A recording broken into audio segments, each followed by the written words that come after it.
Ngiphinde ngikhethe futhi inkosi enkulu yaseBhlini bamaNazaretha.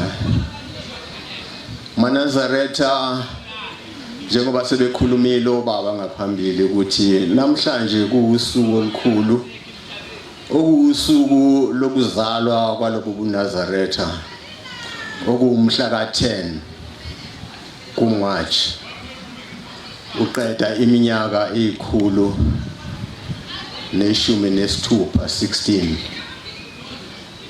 MaNazaretha ilanga elikhulu kakhulu leli eNazarethini, okuyilanga lesikhumbuzo. Liyafana nazo zonke izikhumbuzo, kodwa lona umahluko ukuthi kulo kuba khona ukujabula nokubhiyoza okuba khona emva kwenkonzo. Njengoba ngikhuluma nje namhlanje eMaNazaretha endaweni yaseMampondweni, inkosi ibambe isikhumbuzo sokukhumbula ubuNazaretha ngosuku lomhla ka-10, njengoba nathi lapha enkanyisweni sibambe isikhumbuzo ngomhla ka-10. Amen. MaNazaretha ngikhohliwe ukuzisho ngoba ngiyazi ukuthi namhlanje akusiyona inkonzo yasenkanyisweni lapha abantu bengazi khona, kodwa ngingowabachiliza mina isibongo. Amen. Khona la enkanyisweni. Amen. Kodwa ke ngokudabuka sibuya khona kule ndawo le ngolimi lwala ekhaya kuthiwa kuseMampondweni. Amen. MaNazaretha kuleli thempeli lasenkanyisweni asiqala ukulenza noma ukuligubha lolusuku lolu okusuku lokuzalwa kobuNazaretha. Cishe sesineminyaka eyisithupha silokho siligubha lolusuku. Kodwa umehluko ukuthi besingaligubhi ngosuku lwangomhla ka-10, bese sibheke usuku olulungele thina noma oluzosutha thina lapho abantu bonke bekhona. Kodwa kuhambe kwahamba sabona ukuthi likhona iphutha esilenzayo, ngoba losuku kwakuwumhla ka-10 kwakungesilona olunye usuku. Futhi awukaze uzwe nakwezinye indawo noma kwezinye inhlelo kuthiwa mhlawumbe uKhisimusi ungumhla ka-28 noma umhla kabani, uhlala njalo wabangumhla ka-25.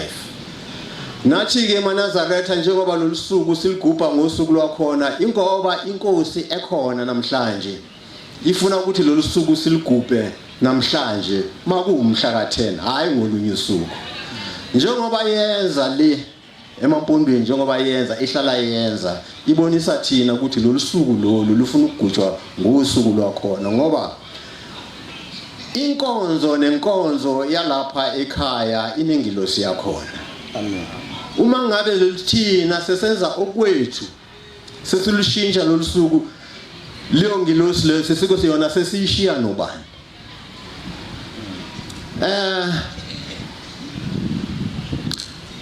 Siyezwa ukuthi ubaba omkhulu esuka eNtabazwe wasuka waya endaweni yaKwaZulu lapho wayethunywe khona inkosi.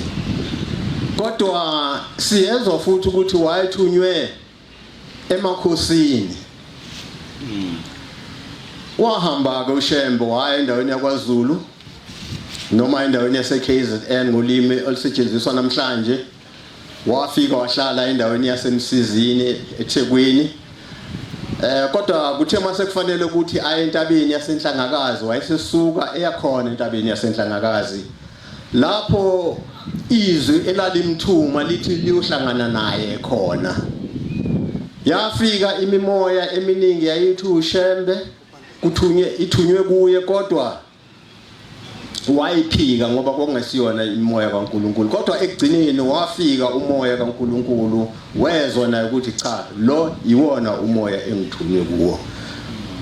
Kuthiwa wahlala laphayana insuku, abanye bathi wahlala insuku ezisikhombisa nobusuku obuyisikhombisa, abanye baye bathi kwahlala izinsuku eziyi-14. Kodwa ke lokho akusho lutho, kodwa wahlala lapha elindele ukuthi uNkulunkulu akhulume naye. Lithi lelizwi mase limthuma lithi ngiyakuthuma, ngikuthuma emakhosini, ngikuthuma phesheya kothukela ukuthi uhambise lelizwi leli emakhosini. Ithi njengoba ngikuthuma nje, ngikuthuma nengilosi okuyiyona ngilosi ozohamba nayo, okuyiyona ezokubonisa indlela. Uthi ulandele lengilosi lapho ihambe khona nawe uhambe khona. Nangempela wahamba wenza njengoba izwi lisho, wahamba elandela lapho lengilosi ayihamba khona, yaze umfaka esitimeleni esasime estation sase Phoenix eThekwini. Elindele ukuthi lesitimela lesi sizomthatha simise phesheya kothukela emakhosini. Kodwa sathe mase sisuka lesitimela zange sibheke kwaZulu, kodwa sahamba sashona eningizimu, sayodlula eThekwini, sehla njalo sayoshona phansi sibheke eMampondweni. Leso sitimela leso kwakuwuBhombela leso sitimela. Ingakho namhlanje nje sithi uBhombela isitimela saMampondo. Wayehamba ngaleso sitimela saMampondo ebheke eMampondweni, elandela ingilosi eyayimhola okwakuthiwe iya phesheya kothukela, kodwa yajika yashona ezansi eningizimu eMampondweni. Yahamba lengilosi, yahamba njalo yaze yafika estation sasenqabeni, lapho yathi kuye sofikile ke manje songehla la. Wehla lapho wahamba wanyuka waya phezulu, wafika endaweni yenkosi inkosi lapho wafikela emzini wakwaMpofana. uMpofana wayeyumfundisi noma mhlawumbe wayeyumdikeni wasesontweni laseWeseli. Wafika lapho wamamukela kahle, wasethola futhi nokuthi hawu kanti naye lona umuntu kaNkulunkulu, naye bezwana ngokukhuluma. Wase efika lapho eQuba, ehlala lapho emhlalisa khona. Kulapho uShembe uBhombela sitimela saMampondo wazibonisa khona ukuthi cha, mina angifani nabanye abantu. Kulapho kwalethwa khona umuntu egula kakhulu, esehambe waze wagoba lo muntu lona engasakwazi ukuthi aqonde, segobile esindwa izifumbe esazingapha ngasemva kwakhe ezazintathu. Bathi wathi mayefika kuye bemletha kuye lo muntu lona, wayesefika ethi ngilethelela uVaselina. Bamlethela uVaselina, bathi wazigcobisa, bathi waqala ngalesi esilaphezulu wasigcobisa, wasithi ngilethelena amanzi ukasigeza. Wathi mayeqeda ukusigeza sase siyaqhuma. Sithe masiqeda ukuqhuma weza kwesinye esilandelayo, naso wenza kanjalo, naso saqhuma. Wase eza kwesokugcina esasezansi nakhona wafika wasigcobisa ngoVaselina, wasigeza naso, wasukuma umuntu wama ngeenyawo. Kwabonakala ukuthi cha, lo muntu lona umuntu lo uNkulunkulu lo, uthi uNkulunkulu. Wahlala lapho isikhashana, okwathi kusuka lapho wayesesuka ehla eshona phansi emthwalume. Wafika eGospel, endaweni yaseGospel, lapho afika khona wathi ukuhlala lapho eGospel. Wahlala nje isikhashana from 1910 angazi wahlala iminyaka cishe emithathu ehleli eGospel. Lapho eGospel wayehlele khona cishe kwakuye kuthi mangabe kufika izingilosi, ngoba lezi zihlabelelo lezi esizifundayo noma esizisebenzisayo zabhalwa uShembe, ezibhala ngezwi lezingilosi ezazifika kuye, zifike zimtshele ukuthi Shembe bhala lokhu, Shembe bhala lokhu, Shembe bhala lokhu. NaseGospel nakhona zazifika ingilosi kuye, zifike zimtshele ukuthi Shembe bhala lokhu, zibhalwe ihlabelelo. Lapho kwakunamakhosazana amabili, amakhosazana aseBhekmesiya. Enye yazo kwakungwachiliza, enye yazo kuPhiyane. eyaziwa ngokuthi uGobiyane. Abantu bakwaZulu babayazi ngokuthi uGobiyane, okwakuyizona ezazibhala izihlabelelo zomqalo wendlela uBombela isitimela samaMpondo ngesikhathi esemampondweni eGospel. Lo Shembe engikhuluma ngaye kuningi akwenza. Wathi mayisuka lapho wasesuka ethatha uhambo lwakhe olubheke kwaZulu, elandela ingilosi, elandela manje umkhondo oya emakhosini. Uyenzile imisebenzi eminingi uShembe umqali wendlela emampondweni. Nakithi kulapho athola khona ikhehla lakithi elaselihluphekile kakhulu, njengoba kade esikhuluma umfowethu uMshumayeli wala ekhaya ekhuluma ngokuthakatha okwakukhona kuleya ndawo. Babengaphila abantu lapha yana, naye wayembethwe iloko kuhlupheka kokuthi ingane ayizithola zazihamba emhlabeni. Athole ingane ihambe emhlabeni, athole ingane zihambe, zaze zaba 10 ingane zihambe emhlabeni. Kodwa ngokuhlangana kwakhe nalenkosi lena umqalo wendlela uBombela isitimela samaMpondo, yamtshela ukuthi namhlanje sozothola umntwana ongeke ahambe emhlabeni. Nangempela kwahamba isikhathi, wamthola umntwana, wathola umntwana umfana lo ozala thina. Amen.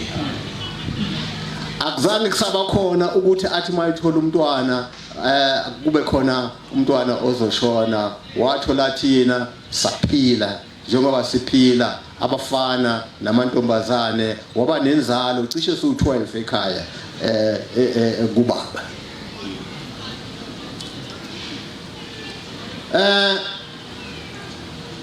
Yenze izimanga endaweni yakithi. Ngiyakhumbula ngelinye ilanga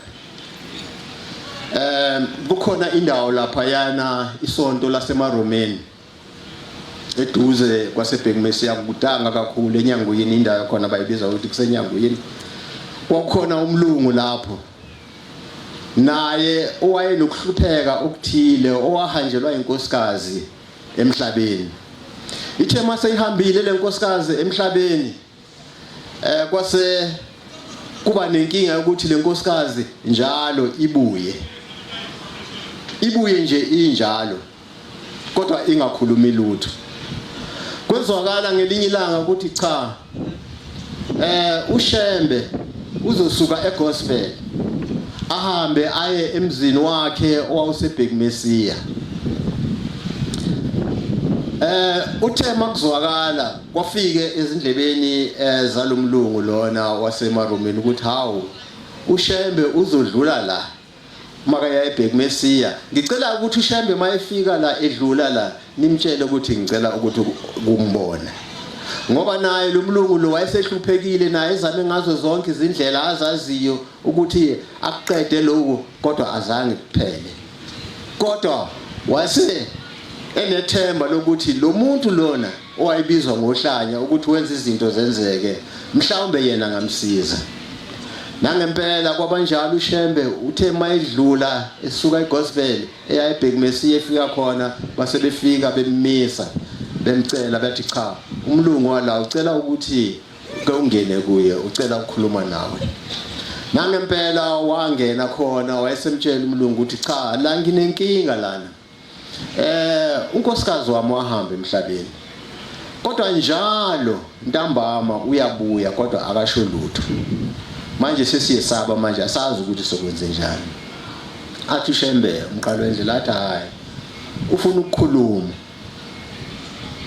Athi ufuna ukukhuluma, athi kunemali ayishiya, akushiyela yona, kodwa wena azange akutshele. Uthi le mali lena wayembela phansi emgodini. Uthi uma ngabe fika ufike ukhulume naye, umbuze ukuthi ufunani, uzokutshela. Nangempela wafika, lasafika leso sikhathi wafika unkosikazi wakhe njengokujwayelekile, wafika wathula wayesembuza ukuthi hawu nkosikazi awungitshele yini oyifunayo. Wayesesho njengoba ngisho nje wathi na kunemali engayishiya ngikushiyela yona. Uthi kodwa le mali lena ngayithatha ngayifaka ebhodweni ngase ngihamba ngiyokumba ngiyimbela endaweni ethile. Nangempela uShembe ke umqali wendlela uyena owasho ukuthi hambani niyomba endaweni ethile nizofika nithola ibhodo lemali. Nangempela bafika lapho bahamba bavula balithola ibhodo laligcwele imali balikhipha. Umqali wendlela ke lo uShembe lo esihlangane ngaye namhlanje. Amen. Kukhona insizwa khona indawo ekuthiwa kukaNdilo.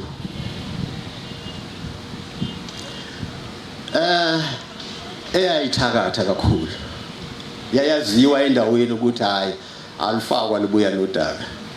Mayithe libambe lingashoni ngempela angeke likuse usaphila.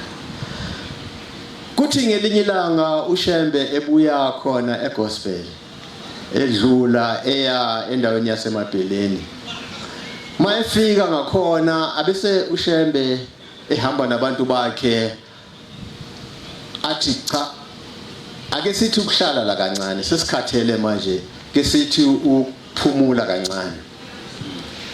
Nangempela bagoba amadlangala and then bese beya lala khona lapho. Kuthi ekseni iphume le ndoda lena mayiphuma ithola uBombela uhleli lapha nabantu bakhe bagobe amadlangala ithi cha akwenziwa kimi lokho. Lo ungijwayela kabi ngizombonisa mina ukuthi ngiubani mina. Uthi nangempela wasuka waya khona wathatha izikhali zakhe waya khona. Uthe mayefika khona embuza ukuthi ndoda wena usithatha phi isibindi sokuthi ufike endaweni yami ufike nje uzakhele ngomathanda. Uthe sakhuluma engakakuphendula uShembe wayesesiphakamisa ilento isagila sakhe ethi umqede ikhanda. Wathi mayisiphakamisa zange sehla sishone phansi wasasala sesime kanjalo sesimile kanjalo. Wamangala ukuthi hawu inhloboni yomuntu lona. Uthi lapho nje kwangena khona ukwesaba wasaba wangazi ukuthi hawu inhloboni yomuntu lona. Bathe emva kwaloko wayesehamba uShembe esekhulumile naye wamtshela ukuthi cha ndoda mina nguShembe. Wayesethi hamba ubuyele ekhaya ningezenzele ukudla utshela unkosikazi yabo ukuthi angenzele ukudla kodwa ngicela ukuthi ngenzelwe intombazane noma inkosazane eseseyincane. Siyayazi inkosazana ukuthi umuntu onjani. Nangempela wahamba wafika ekhaya. Uthe mayefika ekhaya wabuza unkosikazi ukuthi hawo wafika udangele nje kwezenjani. Wayesethi cha hayi ngibona umhlola wento lapha yana. Athi ngithe mangifika nje lapha yana uthi nje ngafikela ukwesaba ngithe mangithi ngiyashaya hayi isandla sami sasala sime lapho nje phezulu. Lo muntu lapha ya ucelile ukuthi simenzele umdoko base uthi sizomenzela futhi nendawo ekahle yokuhlala ukuthi kwakhiwe kahle ahlale kahle. Nangempela beza kanjalo kwenziwa konke. Leyo ndoda leyo yagcina seyinazaretha lapha kule bandla. Amen. Kuthiwe inkonzo yenhlansuthi inkonzo yethu sonke kuningi nje engingakukhuluma kodwa ke nami ngicela ukuthi ngibuyele ngezansi ngidlulisele umpopho kwabanye. Inkosi ibusise enikuzwile. Amen.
ngoba isikhethe inkosi ngiyazulizwa sibingelele ngehlala isikhulu sonyazulizwa amakhosi onke khona umhlaba abagcotshwa bonke ngokuhlukahlukana kwabo yami ndiyonke ingcwele ngegama lonyasi amen okhulumayo ke umfana wasemdletsheni kodwa uthe mayifika la ngaphakathi uShembe wayesemgwenyisa umoya wakhe wayesethi umhlambululo amen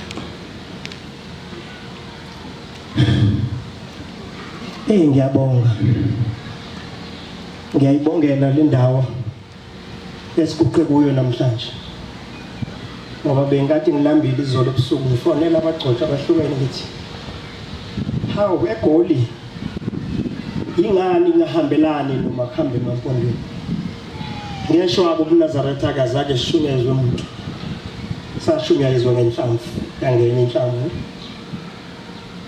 ngoba ngamsukelwe insizwa lapha eMozambique yayisithi insizwa sicela ukubhala isiphambano ngomumva ngoba lo msebenzi owenzayo kuyafiwa yasibhala ke isiphambano ngereza kodwa ngoba kukhulunywa ngomNazaretha wathi ngo92 ngase ngiyathutshulwa ila ngaqala ukuzwa khona izwi likaShembe likhuluma ngiyalamula ngilamulela insizwe sisebenza nazo kodwa sazana lathi izwi isosha lifa lilwa yilwa ungalwa kanjani umuntu esekhombisa ibhamu la ekhanda wayesekhombela enhlafuneni yayisithi yilwa angithi ufundisiwe ngempela ke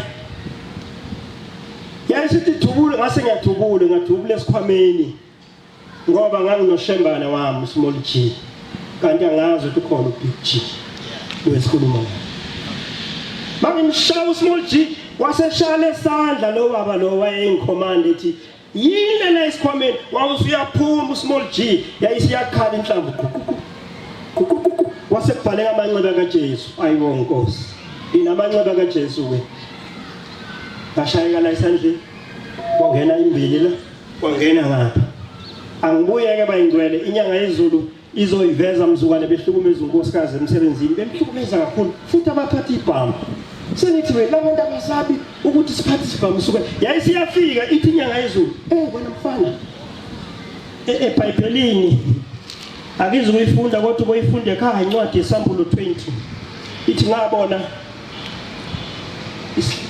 ngabona izulu elisha nomhlaba omusha ngokuba izulu lokuqala nomhlaba waqala wadudlulile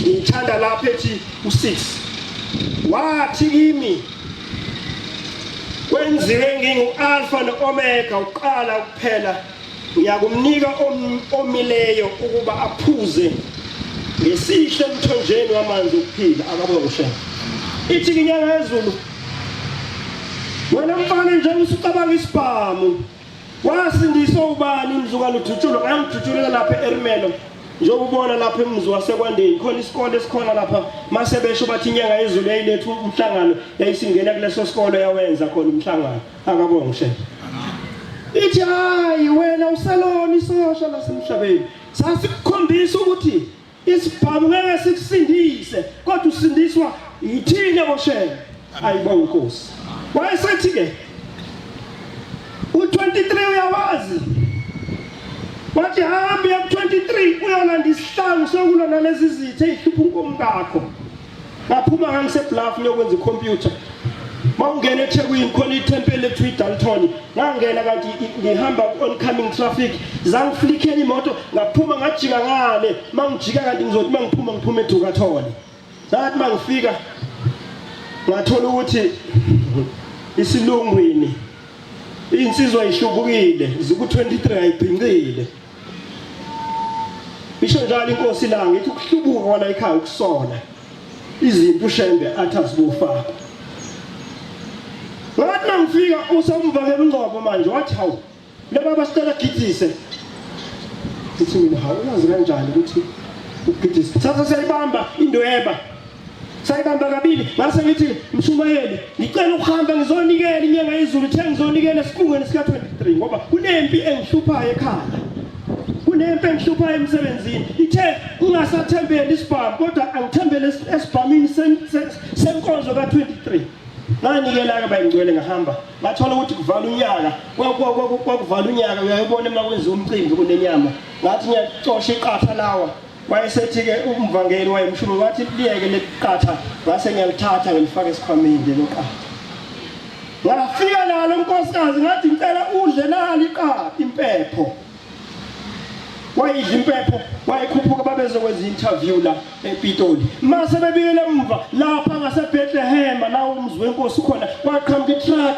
yaqhamuka itruck abamba ngekhwantambi zase ziyahlangana oncoming traffic kwaqhu isifikile inyanga yezulu ithi uMnazaretha wakho ungawufaka esikhwameni ugaxela angithi senginikeyile ku23 yayisithi ungawufaka kwakupast 11 ebusuku izwe imoto ngizo baba inkosi yemoto inkosi wangena kule ngozi yemoto wayisiye eBethlehem ehospital ICU izoyinqamulela nje isheshe ube ICU ngabizwe ePitoli wathi eThekwini kwathi angikhansele ngoba kufanele ngabe uphukile imlenze head to head collision le owami wayihleli in front ngamsukusho kuye ukuthi njoba niphathi ikhwama njoba niphathi iruch ubophatha amafutha namanzi uphathe nefoto khona ungaliphathi iruch kuphela ubophatha khona ngempela ke bayingcwele uma senzekile inhlakalayo sethiwa ngiyobheka ngathi mina esomkami isikhwama ngizosibona ngathi mangifika ngathola amagazi ekhona ngasithola lesinye nalutho phakathi sinamafoto namanzi namafutha akabonge shela ngafika ke esibhedlela mangifika esibhedlela ngithola inqwaba uvaliwe ICU angena nombani ngathi ngiqhamuka ngafaka ingubo yami emhlophe mangifika kuthiwa hayi kungena doctor ngathi I'm also a doctor bangivumela ngangena sengiphethe amafutha mangifika ngithola akasakhona ukwenza lokhu usethule ngakhipha amafutha ngarabha isandla ngase ngihlabelela lengomeni ihlabelethe umoya wakhe usenkosi baphila abantu ngase ngithi inyanga yezulu ungaluthamu kami ngekafe ngani ngibuye kunikela ku23 ngempela ke bayingcwele wenze ngase ngizisandla sesimuva sesinyakaza ngashe ngathi ngathi senethini angihambeke eseyixoxa ke uthi baba la bengikwashona 9 yamasosha ngalelo langa kwashona 9 ayelona ethi ngeke siphathe umsuthu thina ngoDisemba kuzofanele ukuthi ukuhambile ngeke siphathe thina umsuthu khuluma ngebutho lakithi ke la ngapha eZansi othi nomkhuluma into enhle bethi kodwa ngeke umshaye mina elakithi ke lelo butho kwazi ushebe ezoqeda lokho bayingcwele uma esechaza uthi baba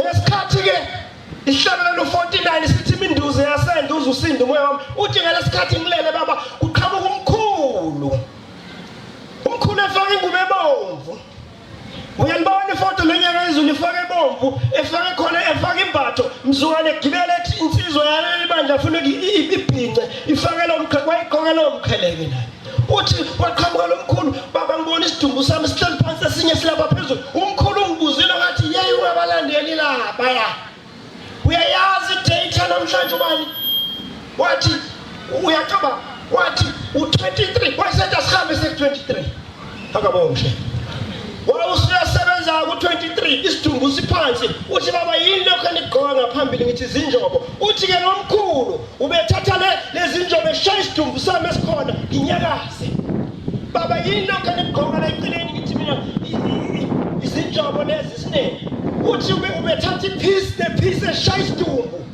ekugcineni baba umthathile ngifakala njengoRisha uyabona uRisha eThekwini uthi hamba nami ukhona la ngene kuhambo khona kanti sekuyela umphefumulo esidumbini esilele esibhedlela ama-minutes sebeyabala ama-second 10 second wawusuthi 9 8 ngasathi mangifika nalawo manzi abuyela normal akabonge shela base bebuza ukuthi ngoba base bebhalile bethi umdletshe ifayile yakhe liyaphuma wasiyaphila unkosikazi ukhona akabonge shela base bethi ngeke asaphinda inikeze i-bed giving ngoba usephukile useney'nsimbi yilapho-ke ngifuna ukukhuluma khona ngethi usezelo namhlanje ngoba uthe mangabe seyibambile iy'nyanga zintathu base ngilanda abakhokheli kwakhona umkhokheli wakethi uMashembe nabakhokheli abanye ngibawale ngizoba nomkhokheli Mashembe abafika bezodlala inkonzo lema winhla isuthu uganiwe uma umngakhe sekhulele kufanele kulanda abakhokheli bezokwenza inkonzo yababelethisi akabonge Shembe bayenza-ke le nkonzo ngaleso sikhathi khona imbuzi emhlophe badlala umdlalo wabo abakhokheli basebethi babumdlethe sicela uhlale eceleni ngase ngimukela engathi ngimukela ise basebethi-ke mbike umntwana lo lapha emsamo ukuthi usekhona ngimbike usethi-ke baba angithi kunabafana-ke ophakamana uphakamisana bakhalwe yiyo le ndaba uthi baba ngiyacela ngoba wena mawucela into yenzeke ngicela ukuthi ucelela uNkulunkulu kaShembe ukuthi ke ngithola intombazane leyo ntombazane ngingayitholi ngengidate khona njalo makugujwa le bese kukhupha uNazaretha akabonge Shembe ake sebefikile abakhokheli kwakuyi9 ubaba esezoshintsha ibhanti uthingo lamakhosi ngaphuma hawu baba uyangishiya kinje wase kukubike lapha sekufanele imassage beningi ngalezo ekhathi imassage beningi ngathi hayi ikhona ingilozi yabakhokheli ngizokwenzani mina ngakhuphuka la esikhumbuzweni isikhumbuzo sakhona saxaka ngoba sivamise ukuphela ngo11 asiphelanga ngo11 sapheka ngo25 to 12 isikhumbuzo sakhona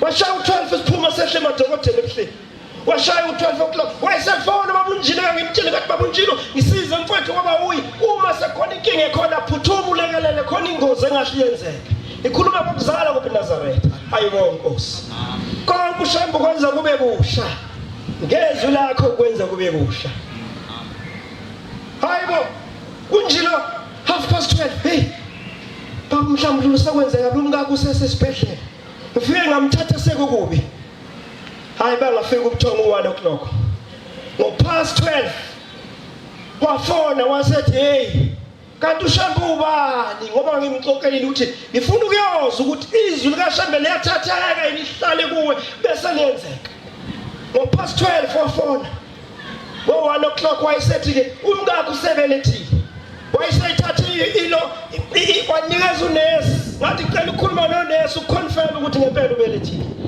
wayesethi webaba umkakho usekhululekile wathi uhlobo luni wathi intombazana akawoshe base ngisho ngithi uNkosi khona ukhona ngenkosi elinye usiphokazi akawoshe namhlanje ibirthday yakhe uhlakaniphele into exakile ngoba kwangena ingilozi yabakhokheli ngithipha wena ukuthi uma sowubambile landa abakhokheli banengilozi abakhokheli kunengilozi eguqula yonke akankatele ubaba uthi-ke into ekusindisile 23 ithe inyanga yezulu into ekusindisile wena mfazi umyeni wakho uyabhinca mangabe hamba esifungweni wathi intaba yasesandlwana ngithi kwakuliwa kwakuphethwa amabheshu kwakuphethwa izihlangu kwakuliwa kwakuliwa impi yenyama uma uShembe senigidisa unikeza spiritual warfare ihawe lokuvika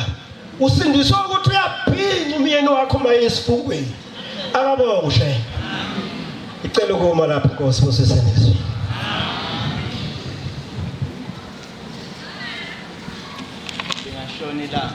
ngeke kwenzeke ukuthi uzokushaya u12 sihleli kanje ngoba ingilosi ngenkonzo yasekuseni izohamba ingasiphanga isibusiso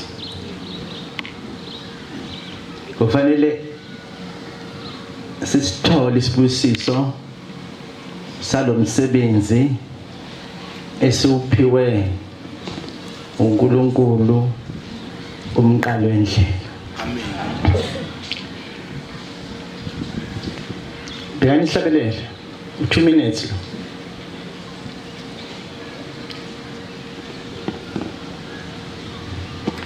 Kodwa ngifisa ukuthi ngisho lo 2 minutes lo ukuthi ngibona kukhona abantu abasha la endlini. Ngizwile ukuthi abantu abala endlini obuningi babo inathesa nginamama. Ngisebenza mina esikhathini esiningi nenabasho. Kunenathesa nenabasho abantu abasha lapho. ubuNazaretha ukuze bungapheli bukhule ngisho noma sesingekho thina emhlabeni ngoba thina sizohamba phela ufuna ukuthi labantwana la kube yibona abazophatha lobuNazaretha yabona njengoba kade bekhuluma abashumayeli ukukhuluma nenhlalisothi kune information eningabe welela benginotha mina ngiphethe ipencil ngiyabhala benginotha ngoba ngenzeka kusasa bangibiza abantwana bathi mvangeli sondela kithi sifuna ukwazi kahle ukuthi kahle ubuNazaretha yini angathi ezikolweni mawufika lapha ezikolweni kune competition bathi thina uJesu kushabana zithi ingane zamaNazaretha ushembe angizikhuluma ngizungena manje ngiya yonke lento kade ngiprepare ubisikhatha seko kodwa ngifuna ukuthi kunenselele ekhona bathi thina sithi ushembe kusho ingane zamaNazaretha kunama challenges awu3 noma awu4 mangaphosisi ingane zamaNazaretha ezikolweni abayibathi bakume befika ezikolweni kuma universities nakuma colleges bafike bahlangane naso 1 umbuzo equation ethi why need to shembe uNkulunkulu bangiphethe lo mphawu 2 why nigunda makhanda ama challenges abona nje bakade ngiphuma la kunefoni kade ngijimisa la bokuyingane zaseBloemfontein inathesi bangifuna bafuna ngizophinda le mibuzo le manje bekade ngihleli la phansi benginotha ngabo uNkulunkulu nginothela ukuthi mangifika leza ingane and sengiyazi ukuthi mangiphuma la ubani nobani uzonginikeza impendulo ukuthi ngiphendule leza ingane 3 wani ngaphuza utshwala ngoba ema-university phuza amatshwala kanti ziphuza amatshwala zenzani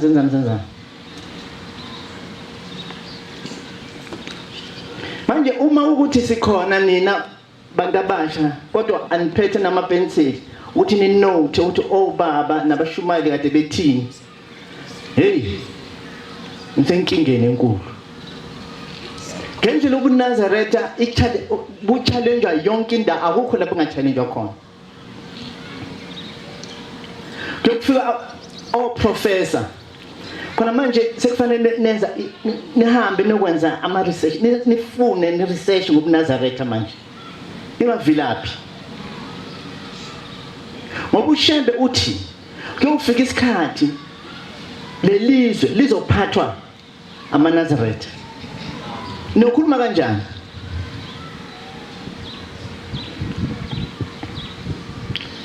yabona mangase ufunda incwadi angizokuyifunda kodwa ngishilo ngathi isikhathi sihambile siphelile ufunde ngendlela uJesu afika khona ngendlela afika ngakho emhlabeni ubusu check ukuthi ushembe ufike kanjani yini edala ukuthi ushembe afike emhlabeni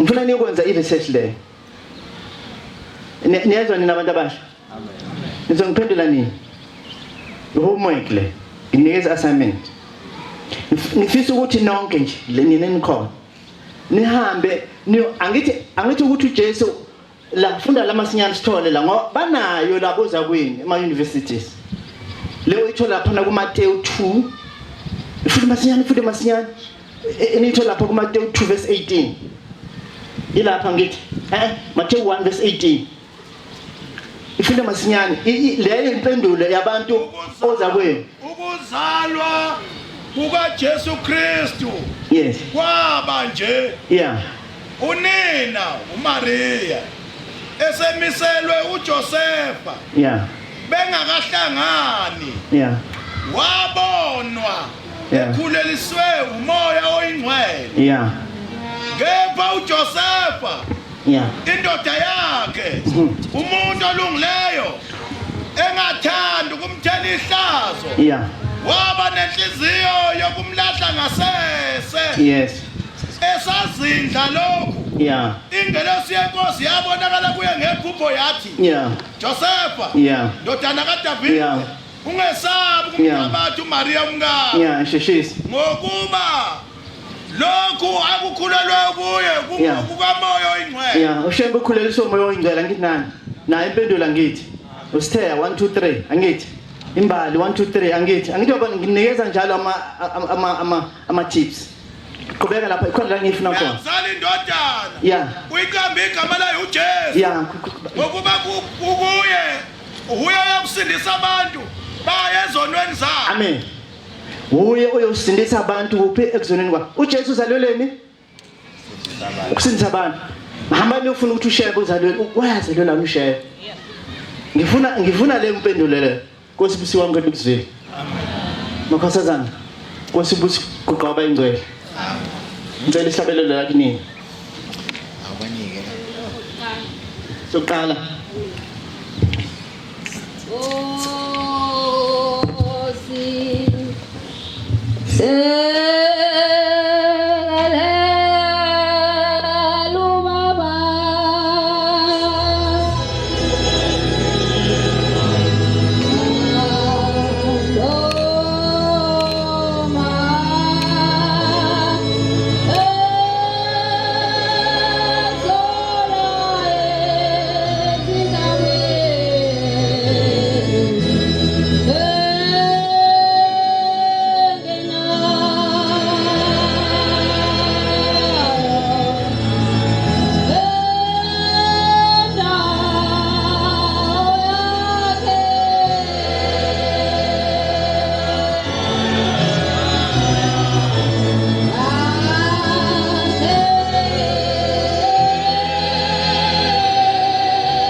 Hallelujah.